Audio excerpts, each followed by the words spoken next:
మన దేశంలోనే the best varicose vein hospital. ప్రతి ప్రెస్ మీట్లో చెప్తా వచ్చారు. అవును సార్. అండ్ డైరెక్టర్ గారు ఒక మాట అన్నారు, లాస్ట్ 30 మినిట్స్ కానీ లేకపోతే సినిమా కానీ Hold ఓవరాల్గా మీకు నచ్చకపోతే మ్మ్.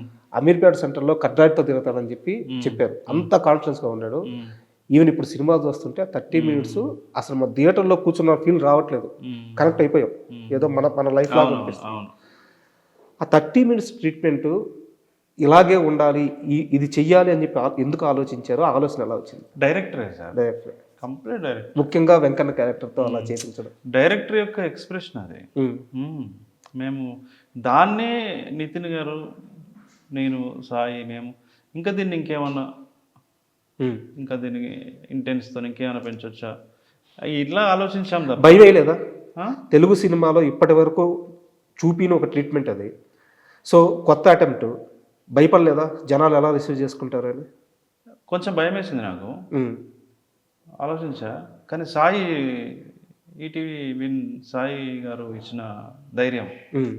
ఒకరోజు ఫోన్ చేశాడు, ఏదన్నా వెనక ముందు ఆడుతున్నారంట, తీసేయండి అట్నే, ఏం కాదు, ఓకే నేను చూసుకుంటా, నీకు ఎందుకన్నా, ఈటీవీ విన్ ఉంది నీ వెనకాల అన్న. నిజంగా అంతకంటే ధైర్యం అట్లనే అన్నాడు, ఇంకా నాటుగా అన్నాడు మనోడు. ఈటీవీ విన్ ఉందన్న, ఏందన్నా మీరు అనుకున్నట్టు తీసేసేయండి, ఏం కాదు, తర్వాత చూసుకుందాం అన్నాడు. ఆయన ధైర్యం ఇవ్వటం వల్లే సినిమా అంత బాగా వచ్చింది, ఆయన సపోర్టు. సార్ ఇప్పుడు అడిగే క్వశ్చన్ మీరు కాబట్టి అడుగుతున్నాను, వేరే డైరెక్టర్ దగ్గర అయితే నేను అడిగేవాడిని కాదు. ఈ సినిమా కథ 15 సంవత్సరాలు కొంతమంది మనుషులు తొక్కిపెట్టి బయటికి రాకుండా ఒక ఊర్లో నలిగిపోయిన కథ. నిజంగా ఇప్పటికీ అలాంటి పరిస్థితులు ఉన్నాయంటారా? ఉన్నాయి, అలాంటి పరిస్థితులు ఇంకా ఎక్కువ ఉన్నాయి. మనం సోషల్ మీడియా వచ్చిన తర్వాత అందరికీ యాక్సెస్ వచ్చింది ఈజీగా, సార్ తెలుస్తున్నాయి ఇప్పుడు ఎవ్రీడే. మొన్న భువనగిరిలో కూడా ఒక ఇట్లాంటి పరువాత్య జరిగింది. అంటే డైలీ 3-4 జరుగుతుంటాయి. ఓకే, బట్ ఇన్సిడెంట్ జరగడం వేరు, దాన్ని బయటికి రానియకుండా, ఇప్పుడు రానియకుండా కష్టం. అది నేను అడిగాను. ఇప్పుడు రాకుండా ఎవరు ఆపలేరు, ఎవరు దాచలేరు. సో ఇప్పుడు మీరు చరిత్ర చెప్పని కథల్ని సినిమాగా తీయాలని చెప్పి ఈ బ్యానర్ పెట్టారు, అంతేనా? అంటే చరిత్రలో తొక్కేయబడిన సినిమా కథలు, అంటే చరిత్ర తొక్కేయబడి అంటే అంత బరువైన కథలను తీసుకునే కాదు, కమర్షియల్గా ఉంటూనే కొంచెం బయట మెయిన్ స్ట్రీమ్లో చేయడానికి కొంచెం జంకే, అంటే కొద్దిగా సంకోచిస్తారు కదా, అబ్బా ఇది ఎందుకులే మనకి ఇట్లా అని. అలాంటి వాటిలోనే జీవితం ఉంటుందని నేను నమ్ముతాను. సో ఇప్పుడు అలాంటి కథలు ఎవరి దగ్గరైనా ఉంటే వాళ్ళు వచ్చి వేణుగారిని అప్రోచ్ అవ్వచ్చు? అవునండి, అప్రోచ్ అవ్వచ్చు, రెడీ అప్రోచ్ అవ్వచ్చు. అండ్ మీ విషయానికి వస్తే 2018లో విరాట్ పర్వం, 2018లో నీది నాది ఒకే కథ, 2018లో నీది నాది ఒకే కథ, 2020లో విరాట్ పర్వం, 2022లో విరాట్ పర్వం. ఇప్పుడు దాకా మళ్ళీ వేరే సినిమా రాలేదు. అవును. సో కథల్ని మీరు ఎన్నుకోవట్లేదా, కథలు మిమ్మల్ని ఎన్నుకోవట్లేదా? అంటే స్టోరీ సార్, నేను రైటింగ్కి ఎక్కువ టైం తీసుకుంటా, చాలా ఎక్కువ టైం రైటింగ్కి తీసుకుంటా. అది నాకు సంతృప్తికరంగా అనిపించే వరకు, అనిపించేదాకా రాస్తూనే ఉంటా.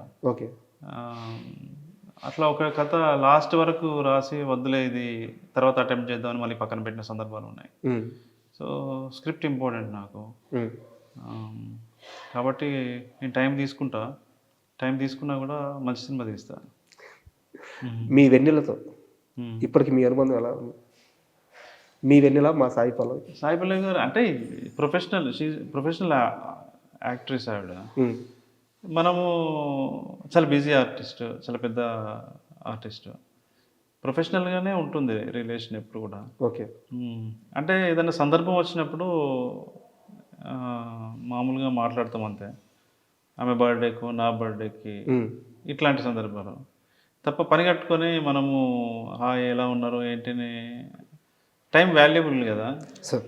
సో సందర్భం వచ్చినప్పుడు ఎప్పుడు మాట్లాడుతూనే ఉంటాం. మొన్న కూడా మాట్లాడాం. అంటే వేణుగుడిగలు అంటే ఏదైనా ఒక విషయాన్ని చెప్పాలనుకుంటే స్ట్రైట్ ఫార్వర్డ్గా చెప్పే వ్యక్తి. బట్ సాయి పల్లవి విషయంలో గత కొన్ని సంవత్సరాలుగా ఒక ఇష్యూ నడుస్తూ ఉంది. ఆ అమ్మాయిని ట్రోల్ చేయాలనుకున్న ప్రతిసారి దాన్ని ఆయుధంగా మార్చుకుంటా ఉన్నారు.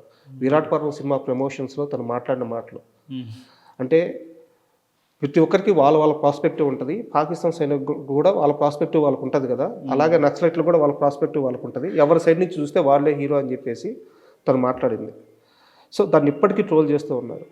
బట్ వేణుగుడుగలో ఎందుకు ఆ రోజు ఏం జరిగింది అని ఇప్పుడు దాకా కన్ఫర్మేషన్ ఇచ్చి ఒక ట్వీట్ కానీ ఇచ్చాను ఇచ్చారా? ఇచ్చాను, చాలా చెప్పాను నేను. నా మీద కూడా అప్పుడు కేసు ఏదో పెట్టారు ఇదే విషయంలో. అవునవునవును. సో అంటే ఇప్పుడు ఎలా ఉందంటే సో జనాల మూడ్ అలా ఉంది. అంటే ఇప్పుడు యాంటీ ఇంటెలెక్ట్ ఎరాలో మనం ఉన్నాం, మేధో వ్యతిరేకమైన కాలంలో మనం ఉన్నాం. కాబట్టి సహజంగానే మనం ఏదైనా ఇలాంటివి ప్రోగ్రెసివ్గా ఎవరైనా ఒక స్టేట్మెంట్ ఇచ్చినప్పుడు సొసైటీ రిగ్రెసివ్గా చాలా వరకు రిగ్రెసివ్గా ఉన్నప్పుడు వాళ్ళు స్పందిస్తారు. అట్లా కొంచెం రూడ్గా కూడా స్పందించే అవకాశాలు ఉంటాయి. అది అది అలా జరగకూడదు, అయిపోయింది అంతే. బాధపడ్డారా సాయిపల్లవ్ గారు? సాయిపల్లవ్ గారు ఏం తప్పు చేయలేదు కదా, ఎందుకు బాధపడతారు? మేమెవరేం పట్టించుకోలేదు. ఓకే. కాకపోతే ఏంటంటే మాకు ప్రాబ్లం అప్పుడు కొంచెం రిలీజ్ టైము జనాల మూడ్ని డైవర్ట్ చేసింది. అది కొంచెం ఓకే నెగటివ్ క్యాంపెయిన్ చేశారు చాలా. అది కూడా కొద్దిగా మైనస్ అయింది మాకు. చాలా గొప్ప సినిమా సార్. Thank you. అంటే నెట్ఫ్లిక్స్లోనో ఓటీటీలో రిలీజ్ అయిన తర్వాత అవును ఫస్ట్ ఫ్యూ డేస్ టాప్ 3లో అలా చాలా రోజులు కంటిన్యూ అయ్యారు. కరెక్ట్ అవును అవును. ఓటీటీలో చూసిన వాళ్ళందరూ చాలా హ్యాపీ ఫీల్ అయ్యారు. సో ఫైనల్గా సార్, అంటే ఇందాక మీ ఆఫీస్కి వచ్చినప్పుడు ఒక వినాయకుడి స్వామి ఫోటో కింద అలా పెట్టుకొని ఉన్నారు ఆఫీస్ స్టార్టింగ్లో. అది మేము పెట్టలేదు, అది ఓనర్స్ అంటే ఎందుకు ఈ టాపిక్ తీసానంటే, సరే మా ఖాతాలోకి వచ్చినా మాకేం నష్టం లేదు. వేణుగుడుగుల సినిమాలు కానీ లేకుంటే వేణుగుడుగుల థాట్ ప్రాసెస్ కానీ ఒక భావజాలానికి వ్యతిరేకంగా ఉంటాయి, లేదా చాలా స్ట్రైట్ ఫార్వర్డ్గా ఉంటాయి అని చెప్పేసి, అంటే నేనేం అడగబోతున్నాను మీకు అర్థమైంది అనుకుంటాను. సో అలాంటి వ్యక్తి వేణుగుడుగుల లేదు, అందరూ ఒకటే అని చూసే వ్యక్తి లేదు, మనుషులంతా సమానమని భావించే వ్యక్తిని నేను. ఓకే.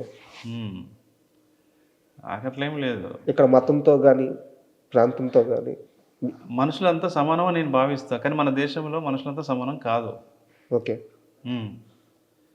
సో ఆ థాట్ ప్రాసెస్తోనే, ఆ స్పృహతోనే నా ఆలోచనలు ఉంటాయి. అవి కూడా మెయిన్ స్ట్రీమ్కి రీచ్ అయ్యేలాగానే సినిమాలు చేయాలి అని నా థాట్. ఓకే. చాలా పెద్ద స్కేల్లో అయితే ఎక్కువ మందికి రీచ్ అయ్యే అవకాశం ఉంటుంది. అదే సార్, ఇప్పుడు నేను డైరెక్షన్ చేస్తున్నాను, కానీ అన్ని సినిమాల్లో మన ఆలోచన విధానాన్ని చెప్పడానికి కుదరదు కదా, కమర్షియల్ సినిమా కదా. కాకపోతే ఎక్కడన్నా కనిపిస్తాం మనం, డైరెక్టర్గా మనం ఎక్కడన్నా కనిపిస్తాం. ఆ స్పృహ అలాగే ఉంటుంది, స్పృహతో ఉంటుంది అంతే. మీరు లవ్ స్టోరీ చేసినా, క్రైమ్ సినిమా చేసినా ఆ స్పృహ ఉంటుంది. సార్ ఫైనల్గా లాస్ట్ క్వశ్చన్, ఈ సినిమా ప్రీ రిలీజ్ ఈవెంట్లో మీరు ఒక మాట అన్నారు అఖిల్ గురించి, హీరో సినిమా, ఈ సినిమాలో హీరో అఖిల్ గురించి మరో విజయ్ దేవరకొండ అవుతాడని చెప్పేసి. సినిమా చూసిన తర్వాత రిసీవ్నెస్ అలాగే ఉంది. అంటే అర్జున్ రెడ్డి రిలీజ్ నేను తిరుపతిలో చూశాను, రిలీజ్ అయినప్పుడు మూవీ. ఒక కొత్త కుర్రాడు, అప్పుడు పెళ్లి చూపులు వచ్చింది కానీ బట్ ఇంత ఇంపాక్ట్ లేదు. ఒక కొత్త కుర్రాడు, అసలు ఆ జనం రిసీవ్ చేసుకోవడం అరుపులు. థియేటర్లో కూడా ఈరోజు అఖిల్కి అదే రిసీవ్నెస్ వస్తుంది. సో అఖిల్ విషయంలో కానీ హీరోయిన్ విషయంలో కానీ ఎలా ఫీల్ అవుతున్నారు? నేను చాలా స్టైల్ మీద చెప్పాను, ఇద్దరు కూడా అద్భుతమైన కెరియర్ ఉందండి వాళ్ళిద్దరికి. వాళ్ళ commitment, dedication, everything next level. ముఖ్యంగా తెలుగు హీరోయిన్ కావాలని పట్టుబట్టింది మీరేనంట? అవును, తెలుగు అమ్మాయినే పెడదామని. ఎందుకంటే మనం తీసేది తెలుగు ప్రేక్షకుల కోసం, మన సినిమా చూసేది తెలుగు ప్రేక్షకులు. తర్వాత ఈ నేటివిటీని అర్థం చేసుకోవాలి కదా, ఈ కల్చర్ని. ఇప్పుడు ఇది రూటెడ్ సినిమా. సో అంటే నా సినిమాలో తెలుగులో పెడతాం లేదో నాకు తెలియదు, బట్ ఈ సినిమా పర్టికులర్గా వచ్చి నేను డైరెక్ట్ చేసే సినిమా గురించి నేను తెలియదు. బట్ రాజు వెంకట రాంబాబు ఏంటంటే ఇట్స్ రూటెడ్ సినిమా, మట్టి వాసన ఉన్న సినిమా. ఆ రిలేటబుల్ కావాలంటే తెలుగు అమ్మాయి ఉండాలి. అవును, ఎందుకంటే అక్కడ అంటే ఆ కల్చరు, వాళ్ళలో ఉన్న లైఫ్లో ఉండే బ్యూటీ. మాట్లాడండి సార్, ఇంపార్టెంట్ కాదు పర్లేదు. లైఫ్లో ఉండే బ్యూటీ, ఆ ఫుడ్ కల్చర్, ఇవన్నీ తెలిసిన అమ్మాయి అయితే కొంచెం బాగా రిలేటబుల్గా ఉంటుంది. అంటే చాలా థ్యాంక్ యూ సార్, ఎందుకంటే తెలుగు అమ్మాయిని హీరోయిన్గా పెట్టుకోవాలనే స్పృహ ఈ రోజుల్లో చాలా మందికి లేకుండా పోతుంది. ఎందుకు అనిపించింది అంటే నేను ఇన్స్టా చూస్తుంటే ఎక్కువ రీల్స్, ఉమ్, అసలు ఎంత బాగున్నారు అమ్మాయిలు. సరే కొన్ని ఏమో ఫిల్టర్లు ఉంటాయి, ఉమ్, కానీ మనకు అర్థమవుతుంది ఎన్ని ఫిల్టర్లు ఉన్నా కూడా. ఫిల్టర్ అనేది ఏంటంటే మనల్ని తెల్లగా చూపిస్తుంది తప్ప ముక్కుని మూతిని మార్చదు. మార్చలేదు. చాలా ఎంత మంచి అమ్మాయిలు ఉన్నారు. హైట్ ఒకటి అర్థం కాదు దాంట్లో. అవును. ఎంత మంచిగా చేస్తున్నారు వీళ్ళు, ఈ టాలెంట్ అంతా ఏమైపోతుంది. ఇన్స్టా వచ్చింది కాబట్టి మనకు తెలుస్తుంది ఇంత మంచి టాలెంట్ అంతా కూడా మన కంట్లో పడుతున్నారు. అసలు ఇన్స్టా లేక ముందుకు అసలు వీళ్ళంతా ఆర్టిస్టులు కాకుండా, అంటే సినిమా వరకు రాకుండా హీరోయిన్లు అవ్వాలని అనుకొని అవ్వకుండా పెళ్ళిళ్ళు చేసుకొని పిల్లలు కానీ వాళ్ళ జీవితకాల అలాగే సమాధి అయి ఉంటుంది కదా అనిపిస్తుంది. కాబట్టి ఎంత మంచిగా ఉండరు కదా, మన పిల్లలకి హెల్ప్ చేసినట్టు ఉంటుంది కదా అని థాట్ అంతే.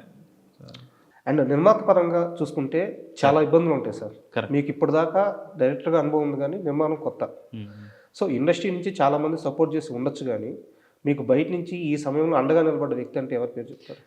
సార్ ప్రొడక్ట్ అంటే ఫస్ట్ టైం నేను ప్రొడ్యూస్ చేస్తున్నాను. వెనకాల ఉన్న మెయిన్ సపోర్ట్ వచ్చి ETV win sir. Okay. ETV win is my నేను ఇప్పుడు ప్రొడ్యూసర్గా నిలబడడానికి, అంటే ప్రొడ్యూసర్గా ఈ సినిమా చేయడానికి ఈటీవీ విన్. ఓకే. దాంతోపాటు పూజారి నాగేశ్వరరావు గారని ఓకే. ఈ సినిమా ప్రజెంట్ చేశారు. అవును. సమర్పించు అని పేరు వేసాడు అతను. అంటే ఆయన రోల్ ఏంటి సార్?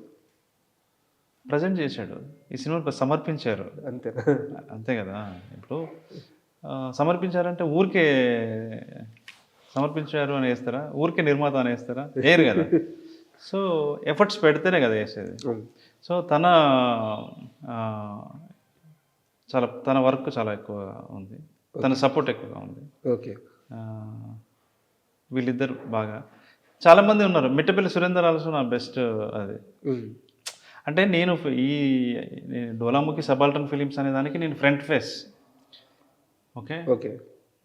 బ్యాక్ ఉన్నారు పూజా నాగేశ్వరరావు గారు కావచ్చు, ఇట్లా కొంతమంది, ఈవెన్ మెట్టపల్లి సురేందర్, సురేష్ బొబ్బిలి, వీళ్ళందరూ ఇప్పుడు సాయిల్ కాంపాటి కూడా వన్ ఆఫ్ ద పార్ట్నర్ అవుతారు ఇందులో. ఓకే. నేను ఫ్రంట్ ఫేసే ఉంటాను, నా ఒక్కరిది కాదు ఇది. నేను ఉంటా ఫేస్ అంతే. బ్యాక్ చాలామంది చాలా ఫేసెస్ కనపడని ముఖాలు ఉంటాయి నా వెనకాల. అన్ని చేతులు ఉన్నప్పుడు ప్రొడక్షన్ గట్టిగానే ఉంటుంది సార్. ఎలా చేస్తాం దీన్ని, ఒక టెంప్లెట్ క్రియేట్ చేస్తున్నాం. మంచి సినిమాలు చేయాలి, కమర్షియల్గా ఉండాలి. మళ్ళీ అవి ఏదో అవార్డుల కోసం చేసి అట్లాగా జనాలకు రీచ్ అయ్యే సినిమా చేయాలి. So doing. అండ్ ఈ సినిమా సక్సెస్ తర్వాత ఎలాగో మీరు చెప్పారు ఇందాక మీ మూవీ స్టార్ట్ అవబోతుందని చెప్పేసి, సో మళ్ళీ మీ నుంచి అంటే హిట్ సినిమాలు, ఫ్లాప్ సినిమాలు ఇవన్నీ పక్కన పెడితే మీ నుంచి ఎప్పుడు కూడా ఒక గొప్ప సినిమా వస్తుంది. Thank you sir. మాకు అలాంటి సినిమా మళ్ళీ ఇంకోటి మీరు అందించాలి. అందించిన తర్వాత మన ఇద్దరం ఇలాగే కూర్చొని మరో మంచి ఇంటర్వ్యూ మనస్ఫూర్తిగా కోరుకుంటున్నాం. Thank you sir. Thank you sir.